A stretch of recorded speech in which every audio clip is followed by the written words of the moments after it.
Prior to 1919, dissidents from the Socialist Labor Party left to join the Socialist Party of America.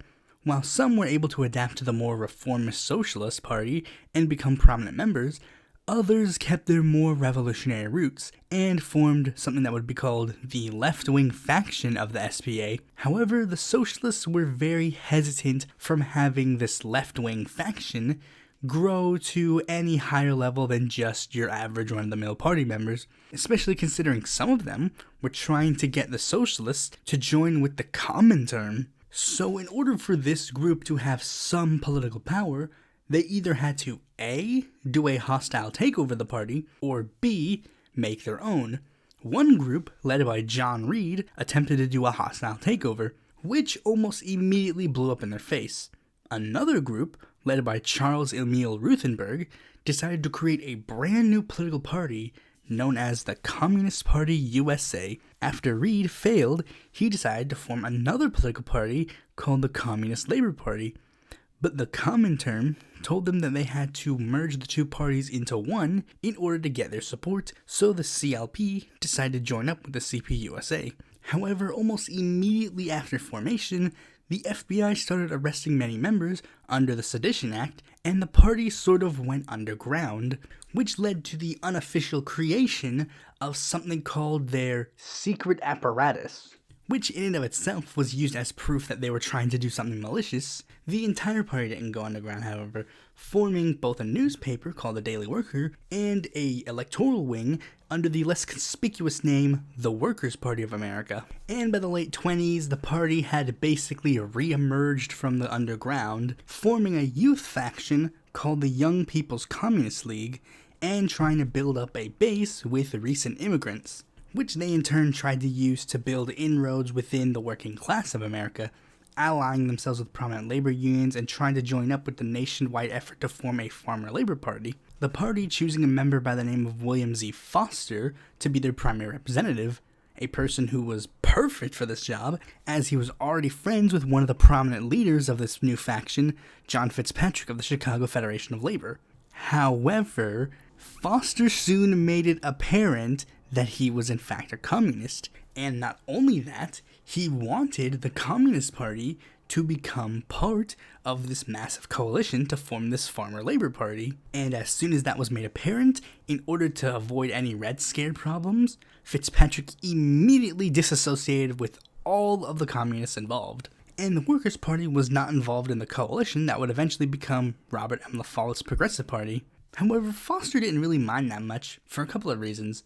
One, he wasn't really an electoralist at all.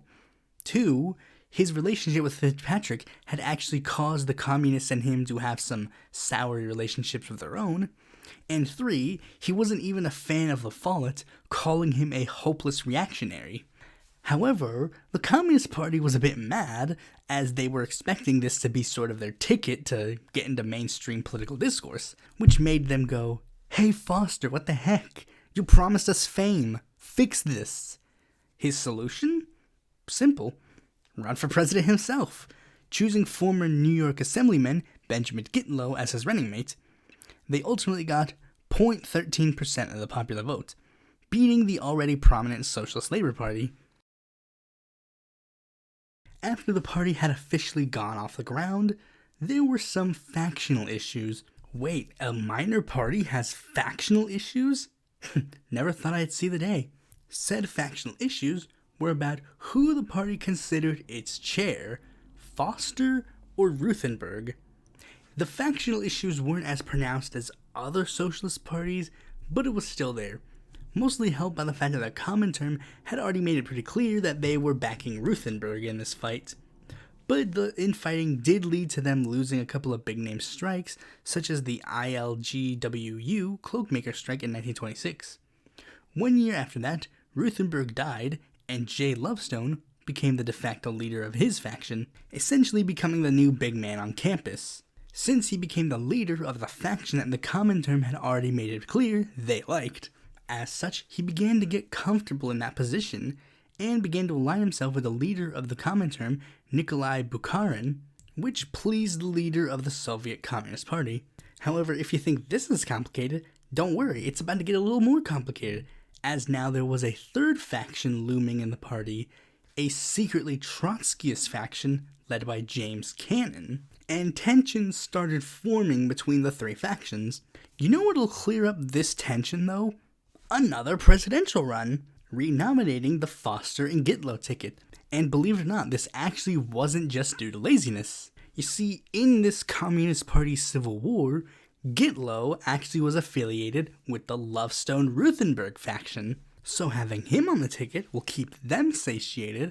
Meanwhile, having Foster lead the ticket shows that this party isn't that opposed to the idea of the opposing factions joining up and leading certain charges. However, percentage-wise, the party didn't really have any changes, again getting 0.13%. And it didn't exactly help ease the tensions, as by this point, Lovestone had finally figured out that the Cannon faction was Trotskyist, so he just said, nope, goodbye, which in turn led the Soviet Communist Party to go, that's actually not a bad idea. And he decided to do some purging of his own. Who was purged? Well, good old Bukharin, of course. And since Bukharin was out, that meant that anybody who was friends with him was out as well, which of course included Lovestone. So Stalin basically told him, yeah, you're out, Foster's in.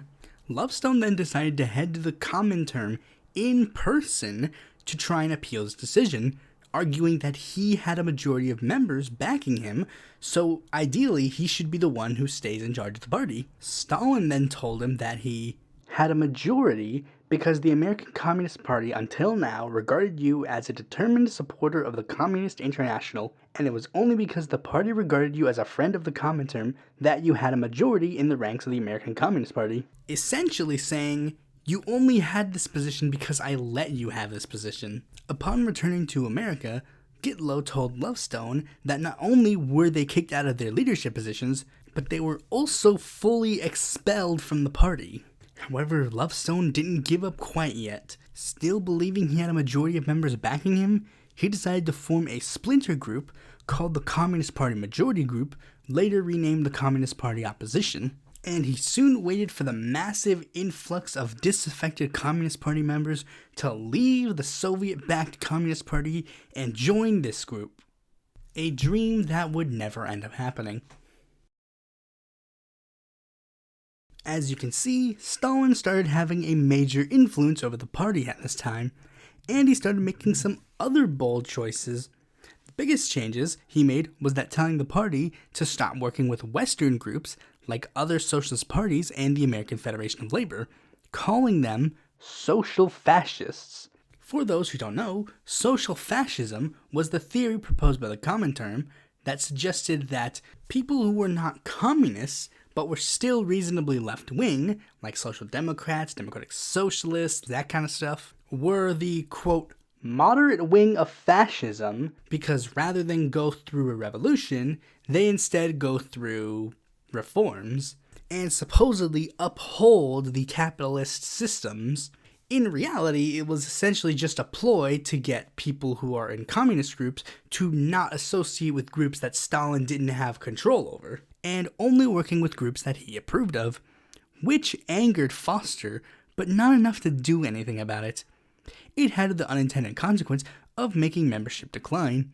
Around this time, the Great Depression was beginning, and the Communist Party saw a bit of rise of interest, as they were one of few offering an alternative to the just recently failed capitalist economy. They did this by helping the people most affected by the Depression, fighting against evictions of farmers, fighting for African American rights, and forming a couple of red unions. However, when they tried to weave their new allies into the greater class revolution, there was little interest. There was enough dissent and anti-capitalist rhetoric to mount another presidential bid. It was in fact so prominent that they didn't even have to run under the Workers' Party label anymore. They could just run as the Communist Party. They again nominated William Foster for president, but this time they nominated activist James W. Ford as his running mate. During the campaign, Foster suffered a massive heart attack, and he was told by his doctor he needed to take it easy, so he stopped campaigning as much and delegated a lot of his Communist Party work to the party's general secretary. The ticket ended up getting 0.26% of the popular vote, double what they got in the last election, again showing there was a lot of interest in opposition to capitalism. It was expected that Foster would be back to his old ways soon, but in the short term, his health had deteriorated so much that he ended up retiring from the party, and the aforementioned general secretary got promoted to be the party chairman. And said general secretary wasn't going to let this opportunity pass him by. That general secretary was a man by the name of Earl Browder. Right around the time Browder took charge, two things happened that shifted the party from their previous ideological leanings. One was FDR was elected president of the United States, and two, Hitler rose to power in Germany. And both of those leaders taking power actually helped them for a number of reasons. We'll start with FDR. First, he passed the National Industrial Recovery Act, which led to a massive amount of union organizing, which of course greatly benefited the Communist Party. But two, he sort of came from that ideological wing that I just talked about previously. He was supposedly the social fascist. And now communists realize that they spent this entire time trying to attack the people who they thought were the moderate wing of fascism when they should have been targeting the actual fascists. So at the 7th Congress of the Comintern, they declared they needed to form something called a Popular Front, basically doing a complete 180 with their previous strategy. For those who don't know, the Popular Front is a coalition of communists, socialists, social democrats, and basically anybody else who would overlap with them to form a popular front to oppose fascism. And Browder took extreme initiative on this.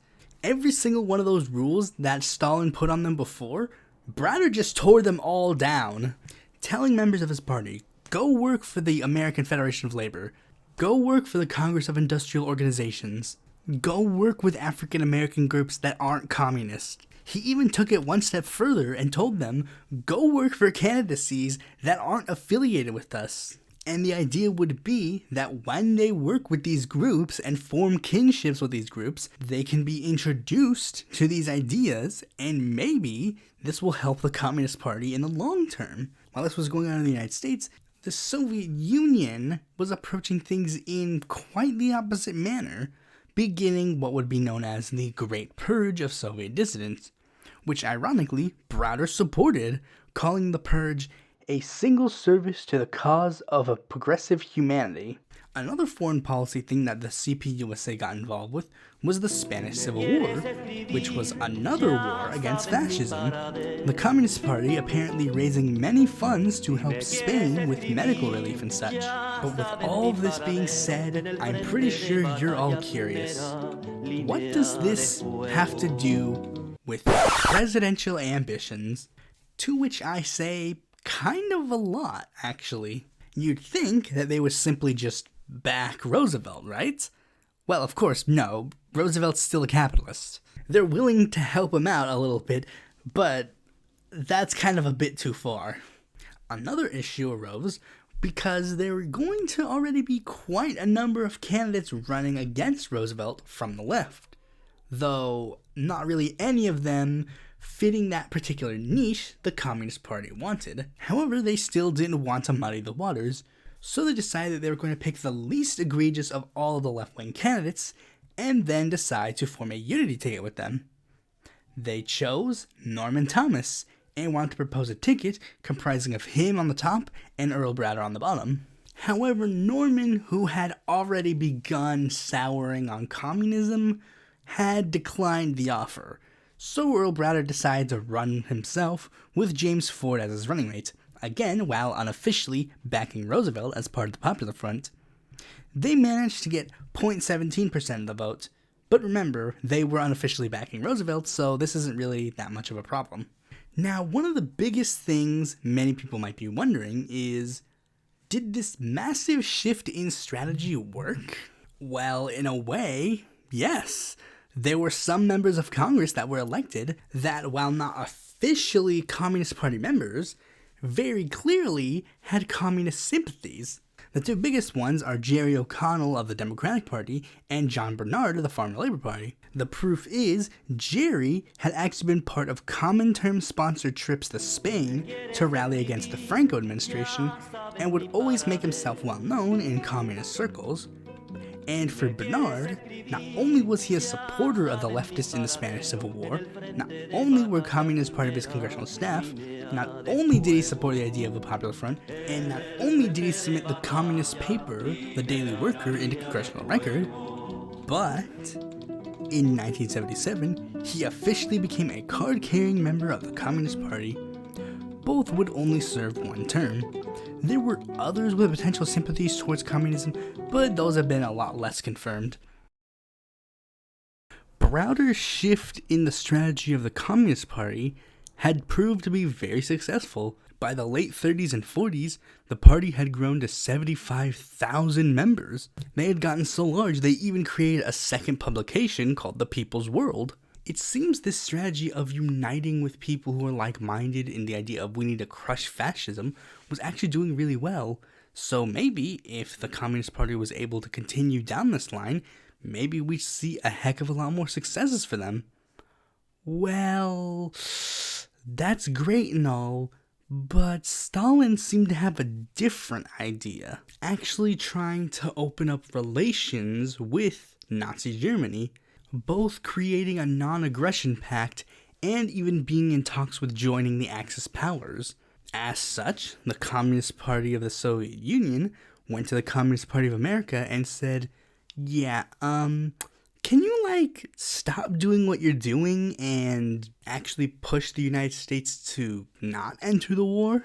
So now the Communist Party did a complete 180 and started advocating for non-interventionism, becoming one of the members of the America First Committee. They even went so far as to basically criticize people who even talked bad about Adolf Hitler and crapped on all of the Allied countries' leaders.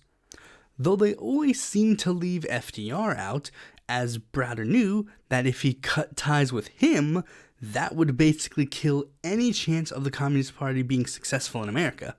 However, pretty soon the USSR point-blank told him, call him out or you're out. And on October 23, 1939, the Communist Party had officially declared that Roosevelt was the head of the War Party of the American Bourgeoisie. And they pushed even harder against the war, even organizing a perpetual peace vigil across from the White House, while also sticking with their union organization. Now that they were officially anti-Roosevelt, they could run against him with a clear conscience. They decided to renominate the Browder Ford ticket and ultimately got 0.1% of the vote. So now it seems like the Communist Party is going to officially be part of the non-interventionist sentiment in the United States, right? Well, they were, and then the Nazis tried to invade the Soviet Union, so now the Soviet Union said, yeah, can you do what you were doing at the beginning of the war? And the Communist Party immediately changed their position again, becoming one of the loudest pro-war voices in the US. And they basically tried to rehash the Popular Front and basically went, hey, no hard feelings, right? And then almost immediately afterwards, the rest of the country would jump on the pro-war train. And, well, we all know what happened with the war. Seeing how this war had united people from all across the planet and all across the political aisles, Browder had actually had some high hopes for the future, believing that now that the US and USSR, two people from very opposing political ideologies, had united to fight against fascism, that maybe they could form a permanent alliance and push for social harmony around the world. And he was going to push really hard to try and make this happen, continuing by trying to integrate his particular version of communism, which would later be known as Browderism, and integrate that into the American life. And in a very bold move, his first step to doing so was abolishing the Communist Party and turning it into the Communist Political Association, with the goal of trying to work within the two-party system rather than running against it. Yes, this guy essentially tried to make a communist version of Justice Democrats. But a lot of other people were not too enthused with this idea, such as the leader of the French Communist Party, Jacques Duclos, who had published a letter written in Moscow that decried Browderism. And after the letter had been passed around to a lot of different communist movements, Earl Browder was expelled from the Communist Party, a move that I'm pretty sure will have no issues whatsoever. Though that does beg the question, who the heck could replace Earl Browder? Well, instead of finding someone new, they found someone old. That's right, Foster's back, baby. Appointing Foster as chair was a throwback for the communists. Do you know what else was a throwback? Political suppression. Because guess what?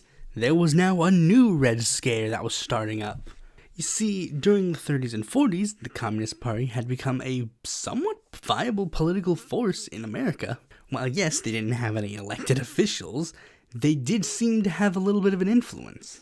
They had either some direct connection to some elected officials, or some very slim indirect connection. And if that influence grew too big, bad things would happen. So many powerful people made it so that communism and socialism were scary again, which of course led to some very controversial actions. Communist Party leaders were arrested left and right, left-wing union leaders were expelled from the unions, and artists were blacklisted from the industry.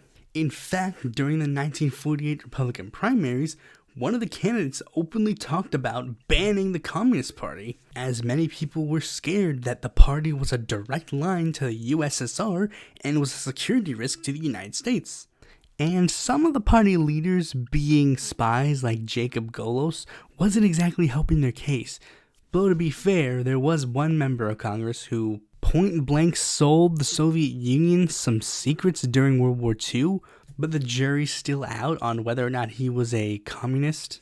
All this controversy made the party decide that running its own candidate would probably be very difficult, and it would instead decide to support someone else's candidacy. Coincidentally, there was a member of the Roosevelt administration who was actually trying to push for a candidacy for their own, Henry Wallace, who was forming a new political party called the Progressive Party. While he wasn't a communist, there was some ideological overlap between the two. Most prominently was his foreign policy being a lot less anti-communist than basically everybody else. So the Communist Party would end up joining his little coalition. However, this didn't really help, as it really just shifted all of the hatred towards Henry Wallace, claiming that he was either a Soviet spy the whole time, or that he was just a hopeless pawn of the communists. Even the Socialist Party had entered the fray, who by this point became a fierce member of the anti-Stalinist left, saying, "Communism, whatever it was originally, is today red fascism." All of the bad things were basically refuted by Wallace, stating, "I'm not following their line. If they want to follow my line, I say God bless them." Things got so hectic that newspapers were literally printing the name of prominent Henry Wallace supporters in an effort to get them to lose their jobs. McCarthy would probably be really proud. Wallace ended up with a total of 2.37% of the vote. All this stuff made the party sort of drop in popularity, now only having 5,000 active members, 1,500 of which were FBI informants. Despite this, McCarthy and J. Edgar Hoover were still building these guys up as some sort of huge threat to the American way, even getting to the point where Hoover was admitting that he was funding the Communist Party to, quote, know what they are doing. Totally doesn't sound like an excuse to try and keep a scapegoat that clearly isn't really a threat. Hoover's checks did keep them around a little bit longer, long enough to even have them be part of the Progressive Party coalition, this time supporting a ticket of Vincent Hallinan and Charlotta Bass. Since the ticket was less notable than Wallace, they only got 0.23% of the vote. Afterwards, the Progressive Party disbanded, and the Communist Party decided to go solo again.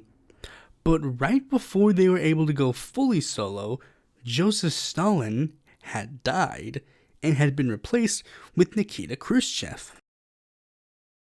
As we can see, the party had a significant drop in membership, and the drop would become more steep after two things happened. First was the passage of the Communist Control Act of 1954, which officially banned the Communist Party. Well, granted, it was later ruled unconstitutional, but I'm going to take a wild guess and say that maybe the first ban made a lot of people get off the voter rolls and probably didn't end up re-signing up. But a more ideological one came after Khrushchev delivered his secret speech decrying Stalin and his cult of personality, as that had angered many of the hardcore Stalinists within the party. And other communists within the party were angry that the Soviet Union was basically controlling the party with an iron fist, and they didn't really get a say in anything. One of the biggest people in the latter group was Daily Worker editor John Gates, who formed a loose coalition of party members to democratize the party. It failed immediately, but he did try. Not so coincidentally, the Daily Worker would end up closing its doors due to poor sales. Seeing the party fall into disarray, Foster decided to take this opportunity to retire, passing the torch to a prominent party member who was part of a landmark SCOTUS case, Eugene Dennis. However, Dennis's appointment led to some controversy with steelworker indicted under the Smith Act, Gus Hall. Hall accused Dennis of using party funds reserved for folks that were going underground for his own personal interests and actively tried to rally up support to replace him. Now, despite the fact that many people thought that Youth Communist League members Henry Winston or Gil Green would be next in line to replace Dennis if this happened to succeed, somehow Gus Hall was able to earn enough support to get the spot himself. Hall may have started as a lowly steelworker, but he had big ambitions. Hall had his mind set to try and revitalize the Communist Party after the 50s had put them into a bit of a bind. He wanted to turn the Communist Party from a party that only appealed to the far left into a broad people's political movement. The first step was to try and streamline the Communist Party's ideology by expelling political dissidents, mostly people who were against Khrushchev's more revisionist stance, such as Maoists within the party, a majority of them leaving to form the anti-revisionist Progressive Labor Party. The next step was to build coalitions, starting with a group that they were already friendly with, unions. And while they still planned to go solo, the 1964 election made them decide to put that on hold so they could try and help LBJ stop Barry Goldwater, which he did. And, well, he had kind of a mixed tenure. Said tenure led to the rise of the New Left, a political movement that wanted to grow and branch to be more radical than what the Democrats were offering, which Hall saw as perfect opportunity for his party, sending party members to go and be involved with all of these political movements such as civil rights protests. However, he wasn't able to form any permanent alliance with the New Left. And while Hall still had a close relationship with the USSR, ultimately still following their party line, he sought to Americanize the Communist Party's message to make the party a bit more independent and broaden their appeal with these new young lefties. Again, kinda similar to Browder in a way. And with the lineup for the next presidential election not really being up to their liking, it was time for the Communist Party to finally re-enter the fray on their own, running activist Charlene Mitchell for president and Youth Communist League leader Michael Zagarel as their running mate. Charlene was notable for being the first African-American woman to run for president. However, since it's been a while since the last time they ran solo, they really only had enough campaign funds for a limited candidacy in 2 states, ultimately only winning 1,077 votes. By the 70s, the New Left had steadily grew into popularity, and unlike modern-day movements like the Tea Party or the Bernie movement, this one was actually relatively even in regards to who it helped. While yes, it was probably still a majority focused on like Democrats and organizations that would probably go with the Democrats rather than going independent, but it was still rather even, especially since there was a subsection within the New Left dubbed the New Communist Movement, which served to explicitly benefit the Communist Party. However, as these left groups rose into prominence, so did claims that they were unfairly targeted by the surveillance state. Those claims weren't really taken any seriously until documents leaked in 1971 revealing that, yeah, they were 100% accurate. In fact, so much so, the Senate had to get involved to figure out how deep this rabbit hole went, and this served to greatly benefit these groups as they were now in the limelight. While the left-wing vote was mostly dominated by McGovern and quite a few other people, it seemed that the Communist Party was steadily rising, and Hall took prime advantage of this by running for president himself. Writer and activist Jarvis Tyner was nominated to be his running mate. They ended up getting 0.03% of the popular vote. While 72 had essentially ended the New Left's major party ambitions for now, the remnants of it had stuck around in the third party sphere, which was right on cue for all of the smaller left-wing parties to start fighting with each other.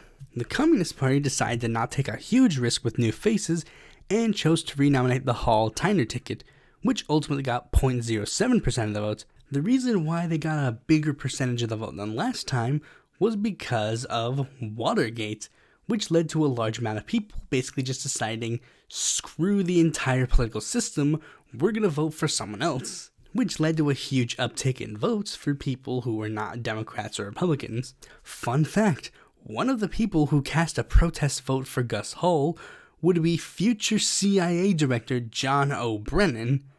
I guess member of one of the biggest America surveillance states is one career path for a communist college student. I guess it's a more viable one than podcaster. By 1980, Gus Hall had essentially become sort of the Eugene Debs or Norman Thomas of the communist movement. Of course, he wasn't as famous as those two, but he definitely did have a spot as that random, quirky, far-left guy that keeps running in for president. And run again he did. However, for this cycle, he decided to switch things up and nominate activist Angela Davis to be his running mate. Davis was notable for her wrongful arrest of a murderer and the subsequent Free Angela campaign back in the 70s. They had also sought the nominations of the Peace and Freedom Party and Liberty Union Party.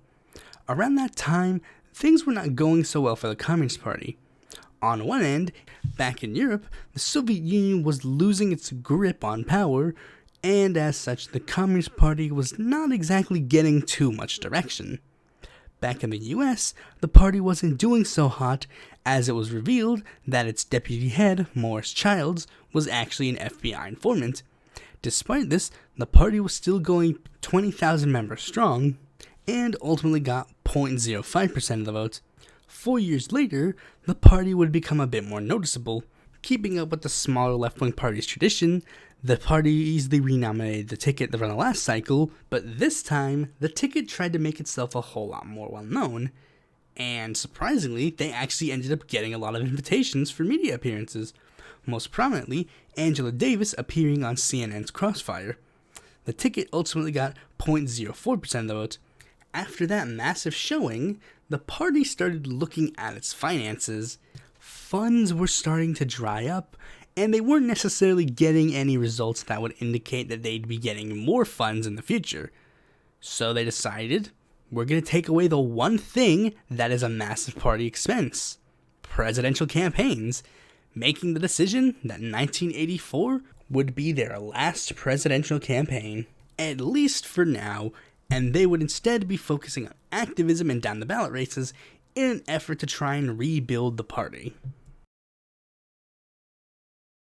By 1986, the party was not particularly doing so hot, especially after the death of Deputy Party Head Henry Winston, which was especially hard for the party as he was one of the only African American leaders left, and a lot of the party's African American members seemed to take major issue with the fact that now, while the party base was pretty diverse, the party heads were now all white.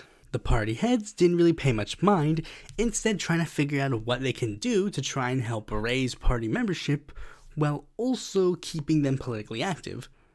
And they decided to dust off their old 1964 strategy and decide from here on out they would unofficially start backing the Democratic Party's nominee while trying to politically push for the furthest left option. Starting out by, again, unofficially endorsing Jesse Jackson in the 1988 election before moving their endorsement to Dukakis after he won. The following year, the party started getting more news about changes. new USSR leader Mikhail Gorbachev instituted new policies called Glasnost and Perestroika, which sought to reform the Soviet Union to have a more friendly image. The Communist Party, again basically following the Soviet Union's line, basically went, yeah, we really like this. Until they did a second glance and realized that some of these policies included making the USSR more capitalist. Of course, this really wouldn't pan out for them, and Hall condemned Gorbachev's reforms. The USSR responded by basically saying, okay, you don't support us, we don't support you, and cut off all financial aid to the party. However, things wouldn't officially sever until 1991, when the Soviet Union officially disbanded, which led to an emergency convention where the party would have to reform itself in order to fit in a post-Soviet world. Everybody was in agreement on one thing: Marxism-Leninism was out. The problem was, the party couldn't necessarily agree on what would be in. This divide ultimately led to two factions, one led by Hall, who wanted to turn the party into an orthodox Marxist party, and the other led by Angela Davis, who wanted to turn the Communist Party into a multi-tendency group that would allow Social Democrats and Democratic Socialists.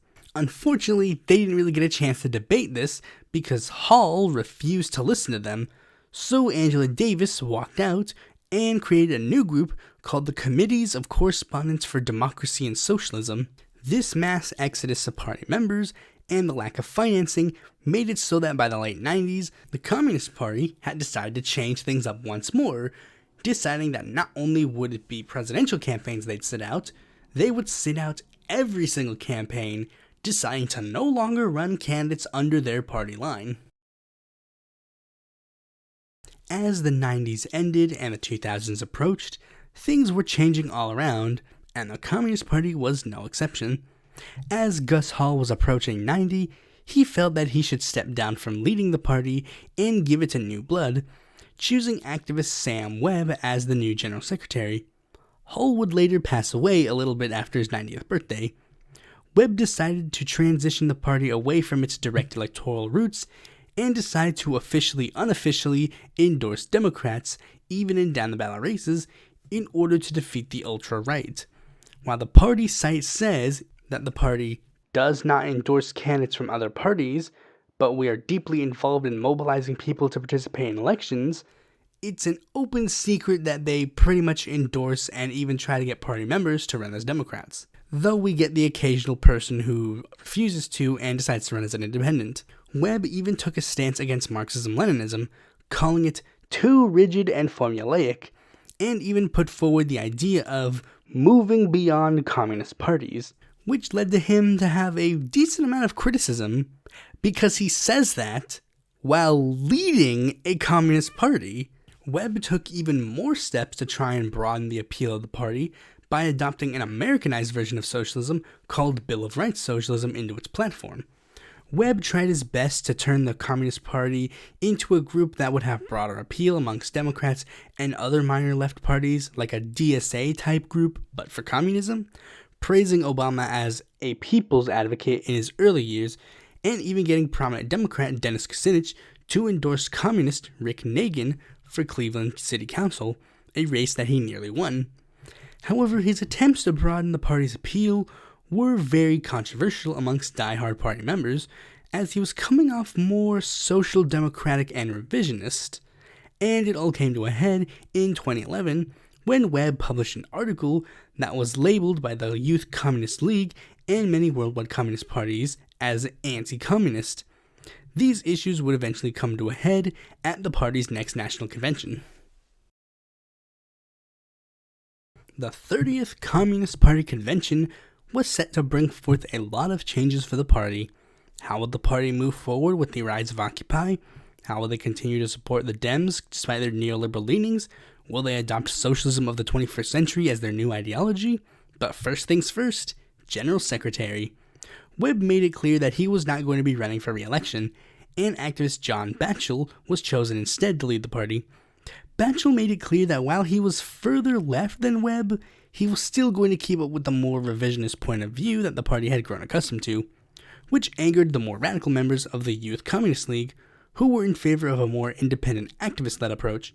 The Communist Party took the criticism extremely well, making the decision 1 year later to dissolve the Youth Communist League, saying that they didn't fit the new forms of activism of today's young generations. I would think that the group that's specifically made by the younger members of the party would probably have more of an understanding of what the youth want, but that's just me. Around that same time was the 2016 election, and two people indirectly helped the Communist Party.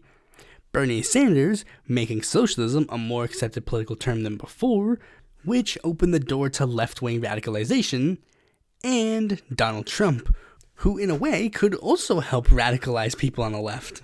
As such, the party's membership grew to around 5,000 members, and they started getting a bit more vocal and joined up with a decent amount of anti-Trump protests.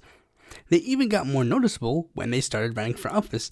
The biggest example was Tony Pesenovsky, when he ran for St. Louis City Alderman Ward 14 as a Democrat, losing only by 52 votes. Another interesting electoral issue came from Ashland, Wisconsin, when Communist Party member Wasiah Whitebird defeated City Council President David Mattil in a close race. So now we're seeing that the Communist Party is becoming a lot more viable than it was previously. And as the left has started growing more and more viable, the Communist Party is taking notice of this, going into the 31st convention with the intentions of basically trying to change things up again.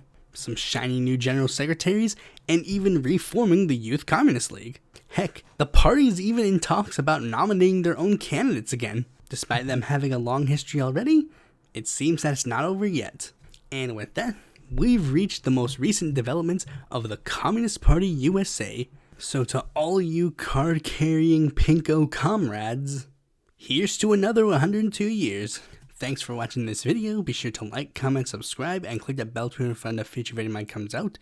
And if you're interested in more content from me, you can go to my website, follow me on Twitter, join my Discord, check out my articles on the Independent Political Report, or consider supporting me on Patreon.